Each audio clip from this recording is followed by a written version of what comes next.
Pemirsa, kabar mengejutkan datang dari pihak kepolisian yang menahan seorang konten kreator terkenal di media sosial TikTok, Jatan Tita alias Aryandi Kurnia Rahman yang berusia 31 tahun.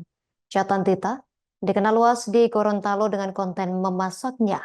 Kini harus berurusan dengan hukum setelah melakukan penganiayaan menggunakan senjata tajam. Kasat Reskrim Polres Gorontalo Kota Kompol Leonardo Widarta menjelaskan, insiden penganiayaan tersebut terjadi pada Selasa 30 Juli 2024 pagi hari. Untuk informasi lebih lengkapnya akan dilaporkan rekan Fernandes Sialagan, wartawan Tribun Gorontalo yang telah terhubung bersama kita. Rekan Fernandes, silakan laporan selengkapnya.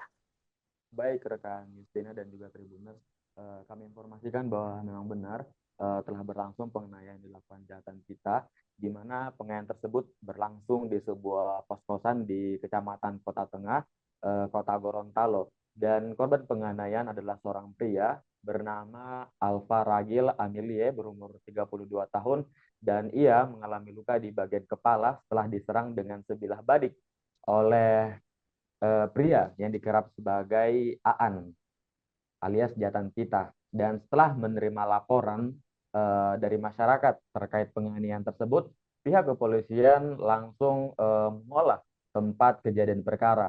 Namun di TKP tidak ditemukan keberadaan Aan di lokasi tersebut. Dan akhirnya pihak kepolisian mengamankan Aan saat berada di rumahnya beserta dengan barang bukti berupa badik yang digunakannya untuk menganiaya.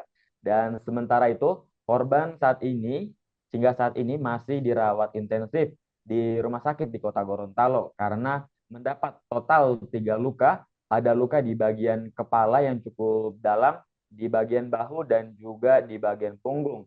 Dan terkuat, alasan Aan melakukan penganiayaan ternyata gara-gara kesal berulang kali telah memergoki perselingkuhan sang istri bersama pria yang dianiayanya. Dan saat kejadian, Aan menemukan saat sang istri tengah berpelukan dengan korban di TKP. Dan saat itu juga emosinya pun meningkat. Dan sajam yang awalnya dibawanya hanya untuk berjaga-jaga malah digunakannya untuk membacok korban begitu. Sebab saat diajak bicara baik-baik, Aan mengajak korban bicara baik-baik, sang korban malah menantang. Dan lantaran perbuatan Aan ini, ia menyebabkan orang lain luka-luka. Ia pun dijerat dengan pasal 351 KUHP ayat 1 dan 2.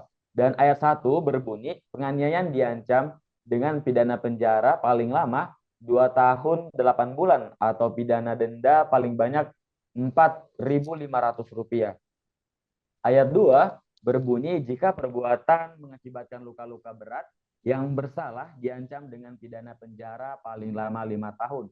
Dan diketahui bahwa pria dengan nama akun Jatan Tita tersebut memiliki 231,9 ribu pengikut dan total 3,4 juta suka di sosial media TikTok. Dan Aan selain bekerja sebagai konten kreator, ia juga bekerja sebagai aparatur sipil negara di Badan Standarisasi Instrumen Pertanian atau BSIP Gorontalo. Dan saat ini jagat media sosial tengah dihebohkan atas penahanan Aan ini. Dan di sosial media yang ada di Gorontalo sendiri turut terguncang karena merasa tak menyangka atas perbuatan Aan yang dikenal sebagai seorang yang ramah begitu. Dan juga pada Sabtu kemarin, Aan masih sempat hadir di acara komedi show dan Aan di-roasting oleh para pelaku komedi begitu. Namun tidak disangka 3 hari kemudian, tepatnya pada hari Selasa kemarin, Aan telah ditahan oleh pihak kepolisian begitu. Baik Tribuners, saya kembalikan ke studio, Justina.